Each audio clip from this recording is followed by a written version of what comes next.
বিশ্বনবী ঈসা ইসলাম দেখতে অনেক সুঠাম একজন মানুষ ছিলেন, শক্তিশালী একজন পুরুষ ছিলেন, অসাধারণ একজন পার্সোনালিটি ছিলেন, ঠিক কিনা?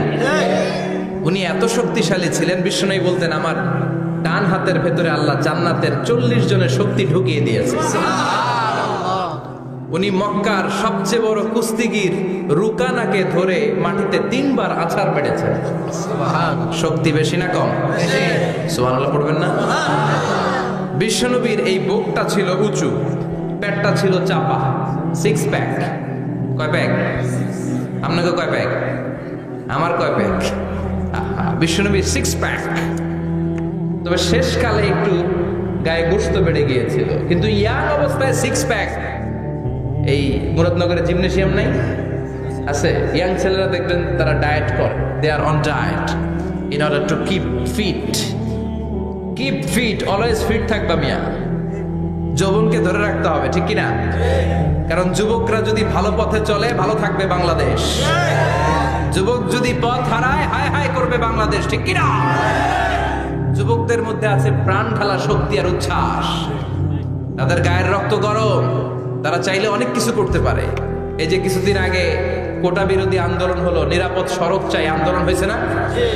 আমি অবাক হয়েছে, আমি মালয়েশিয়াতে ছিলাম, ছোট্ট ছোট্ট ছেলে মেয়েরা কেমন করে রাস্তায় চলতে হয়, দুঃখজনক হলেও সত্যি আমাদের পুলিশ পোশাকি বাহিনী করে দেখাইতে পারে নাই। ছোট্ট ছোট্ট শিশুরা আমাদেরকে লজ্জিত করেছে, চিৎকার করে বলেন ঠিক কিনা? কিন্তু এত সুন্দর ইনিশিয়েটিভ নেয়ার পরে আমাদের পক্ষ থেকে যে আচরণ পাওয়ার কথা ছিল, এটা তারা পায় নাই। কথা বলেন। কিছুদিন আগে নোয়াখালী বিজ্ঞান ও প্রযুক্তি বিশ্ববিদ্যালয়ে আমি দেখে অবাক, সেখানকার যুবকরা ইনিশিয়েটিভ নিয়েছে যে হাজার হাজার ছেলে মেয়েরা ভর্তি পরীক্ষা দিতে আসবে, এদেরকে আমরা ফ্রিতে খাওয়াবো, ফ্রিতে থাকতে দেব। নোয়াখালী করে গালি দিয়েন না, আগে আগমত করে দেখা। অসাধারণ কাজ করেছে, গোটা বিশ্ব দেখেছে, ঠিক কিনা? কুমিল্লার সন্তানরাও পারে, চট্টগ্রামের ছেলেরাও পারে, বরিশালের ছেলেরাও পারে। যুবকদেরকে শুধু এক হতে দেয়া দরকার। যুবকরা যদি এক হতে পারে, তাহলে সমাজে আর কোনো অন্যায় অনাচার থাকতে পারে না। বিশ্বনবী যখন যুবক একটা সংগঠন করেছিলেন, নাম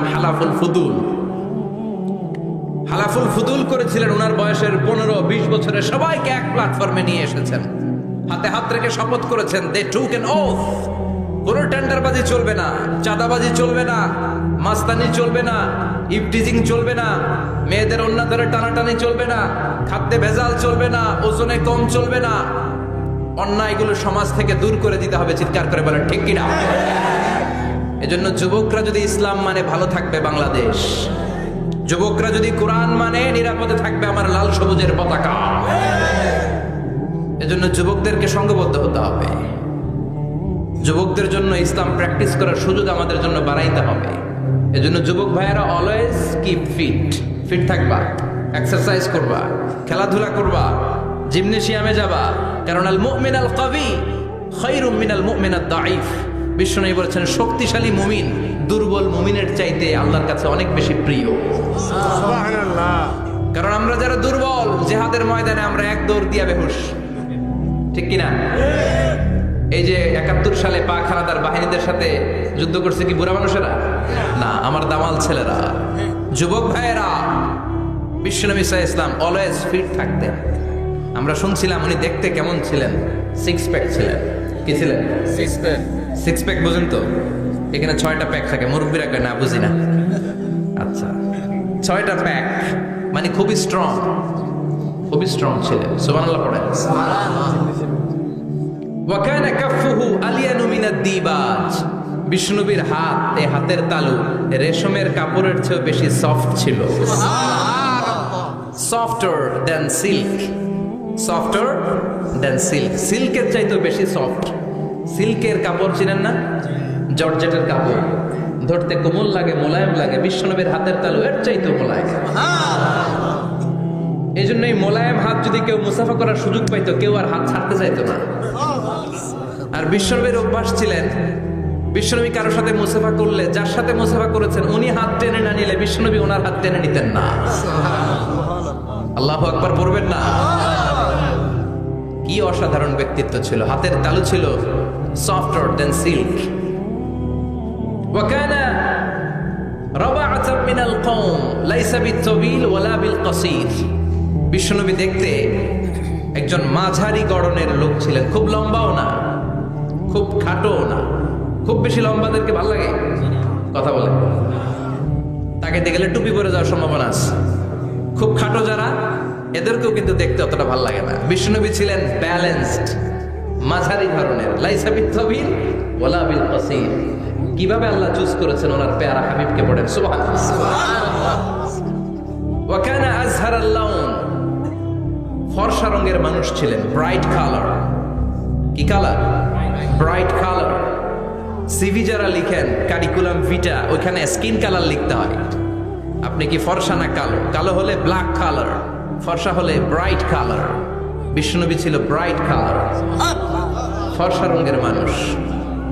কতটা সুন্দর ছিলেন!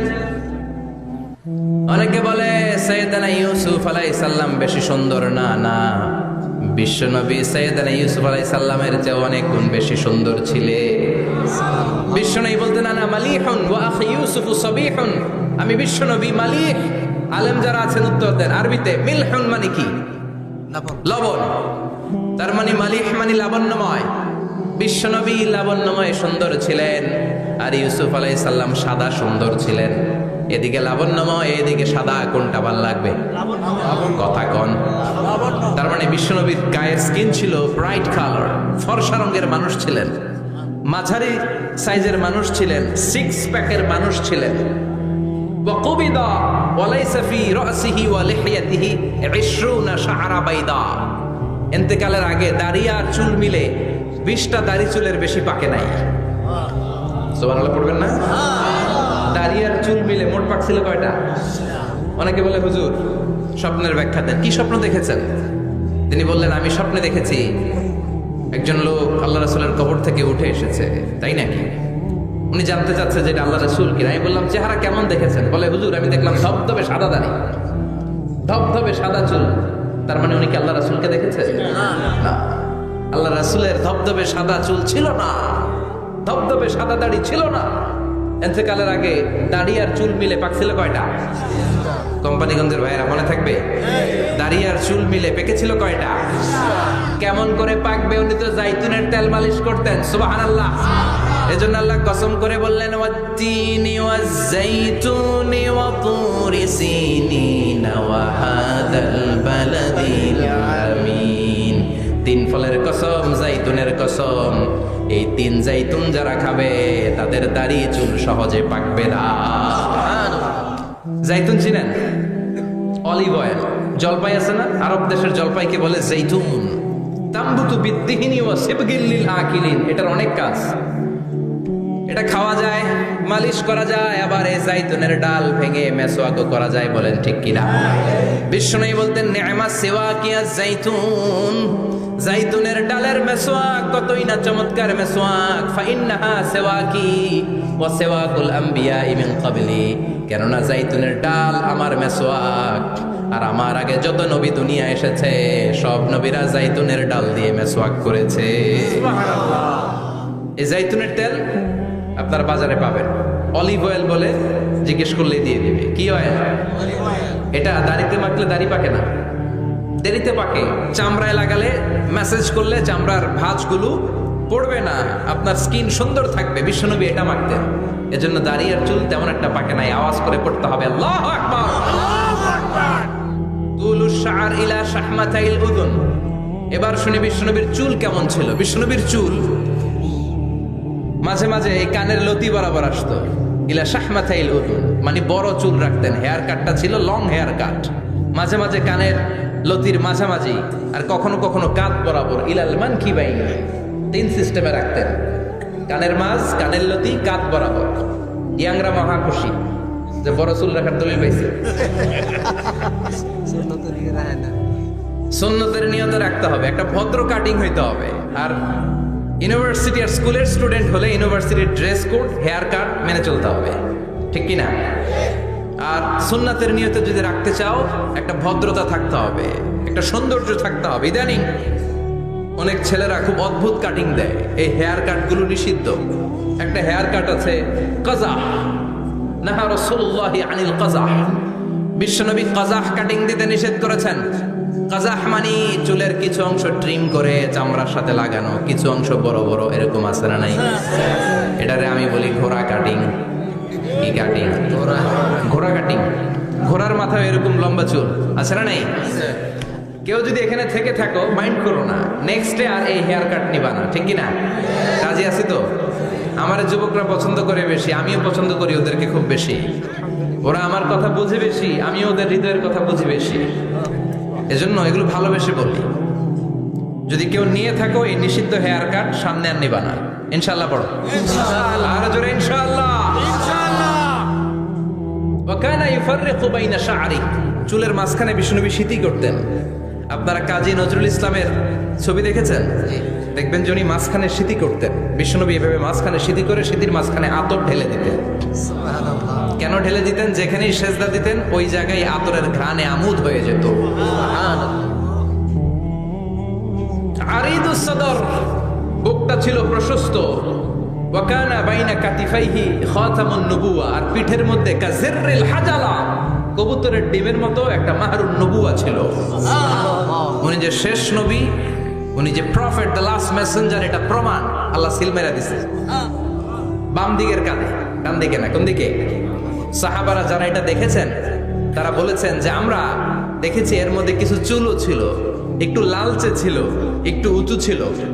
একদিন বিশ্বনবী বললেন, বান্দার কোনো হক আল্লাহ কোনোদিন ছেড়ে দেয় না। আল্লাহর হক আল্লাহ মাফ করে, বান্দার হকের মাফ নাই।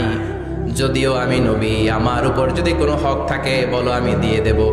কোন সাহাবী দাঁড়ায় না, এক সাহাবী দাঁড়িয়ে বললেন, নবী যুদ্ধের ময়দানে চাবুক চালানোর সময়, লাঠি চালানোর সময় এক কাফেরকে মারতে যেয়ে আপনার লাঠির বাড়ি আমার পিঠের মধ্যে পড়েছে। আপনি যেহেতু এই কেসাসটা আদায় করতে চান, আপনার পিঠে আমি লাঠির বাড়ি মেরে এটারে শোধবোধ করে দিতে চাই।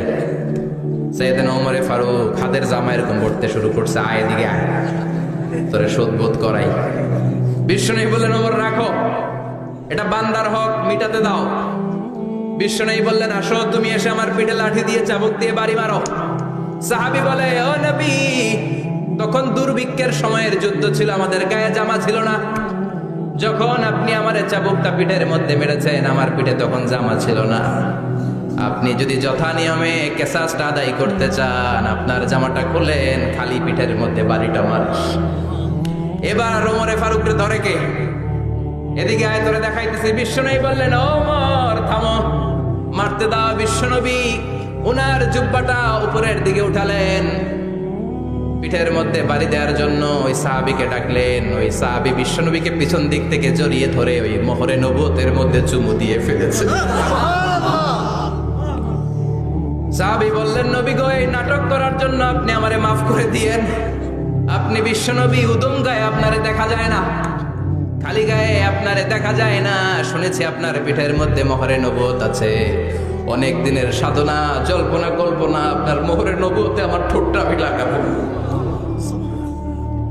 আপনার মোহরে নবুয়তের মধ্যে আমার ঠোঁটটা লাগিয়ে আমার ঠোঁটটারে আমি জাহান্নাম থেকে পরিত্রাণ করাবো। এজন্য প্ল্যান প্রোগ্রাম করে এতক্ষণ আপনার জামাটা খুলতে বলেছি। আপনার উপরে আমার কোনো হক নাই। আমার আব্বা মা, আমার সম্পদ, আমার জীবন আপনার জন্য কোরবান গো নবী। বিশ্বনবীর পিঠে বাম দিকে খাতামুন নবুওয়া ছিল, মাহরে নবুওয়া। কোন বর্ণনা এসেছে উনি এই মাহরে নবুওয়া দিয়ে পিছন দিকে দেখতেন। বিশ্বনবী যখন নামাজ পড়তেন উনি বলতেন, ইস্তাকিমু ওয়া'তাদিলু ইয়ারহামুকুমুল্লাহ, কাতার সোজা করো, ফাঁকা জায়গা বন্ধ করে দাও, কারণ আমি সামনে যেমনি দেখি পেছনেও তেমনি দেখি। অনেকে বলেন বিশ্বনবী পেছনে দেখতেন এই মাহরে নবুয়তের জায়গাটা দিয়ে। এটা ছিল বিশ্বনবীর behind CC camera, behind close circuit camera. আল্লাহু আকবার। বিশ্বনবী ছাড়া কোন নবীর পিঠে এরকম মাহরে নবুয়া ছিল নাকি? কথা বলেন। এজন্য ওই নবীরে গালি দিলে সহ্য হয়? কথা বলেন, সহ্য হয়? আবিয়াদুল ইবতাইন, বগল ছিল শুভ্র সাদা। আমাদের বগল কি সাদা? দুর্গন্ধ, কুৎসিত, কালো, তাই না? বিশ্বনবীরটা কালো? কথা কন, শুভ্র সাদা। আমরা দোয়া করি এভাবে। বিশ্বনবী মাঝে মাঝে দোয়া করতে করতে বৃষ্টির জন্য যখন দোয়া চাইতেন, আরাফার ময়দানে যখন দোয়া চাইতেন, দোয়া করতে করতে হাতটারে উপরের দিকে করতেন। সবাই এরকম হাত তোলেন, সবাই হাত তোলেন। বিশ্বনবী মাঝে মাঝে আবেগের চোটে এইখান থেকে হাতটা এই জায়গায় নিয়ে যেতেন। সুবহানাল্লাহ। বিশ্বনবী যখন হাত আবেগের চোটে উপরের দিকে উঠাতেন, বিশ্বনবীর বগল দেখা যেত। সাহাবারা বলতেন হাত্তা ইউরা বায়াদু ইবিতাইহি, এই সুযোগে আমরা দেখতাম ওনার বগলটা ধবধবে সাদা, কোনো দাগ ছিল না। মুস্তাওয়াল জাবিন, প্রশস্ত ললাট ছিল। আসাম্মুল আনফ, খাড়া নাক ছিল। বিশ্বনবীর নাক কিন্তু বোচা ছিল না। এরকম চারটা নাকরে আপনারা কোম্পানিগঞ্জে কি বলেন? সাকমা, কি নাক? হ্যাঁ, বুসা, নাক বুসা বা বোচা। বিশ্বনবীর নাক এই চাকমা স্টাইলে নাক ছিল না, খাড়া ছিল, খাড়া নাক ছিল। সুবহানাল্লাহ পড়ো। মুফাল্লিজুল আসনান, দাঁতগুলো ছিল পরিপাটি। বিশ্বনবীর দাঁতের দিকে তাকালে, বিশ্বনবীর হাসির দিকে তাকালে মনে হতো হাসিতে যেন মুক্তা ঝরে। বিশ্বনবী দেখতে কেমন ছিল আন্দাজ পাচ্ছেন না মোটামুটি? এই চমৎকার দেহটা নিয়ে যখন আতেন, বিশ্বনবী জোস জোস পোজ দিতেন না। এখনকার ছেলেপেলেরা বলে আয়নার সামনে দাঁড়াইয়া দেই জোস জোস পোজ, আচ্ছা না নাই? বিশ্বনবী জোস জোস পোজ দিতেন না। বিশ্বনবী আয়নার সামনে দাঁড়িয়ে বলতেন আল্লাহুম্মা হাসানতা খালকি ফাহসিন খুলুকি, ও আল্লাহ আমার চেহারাটা যেমনি আপনি সুন্দর বানিয়েছেন, আমার হৃদয়টারেও সুন্দর করে দেন।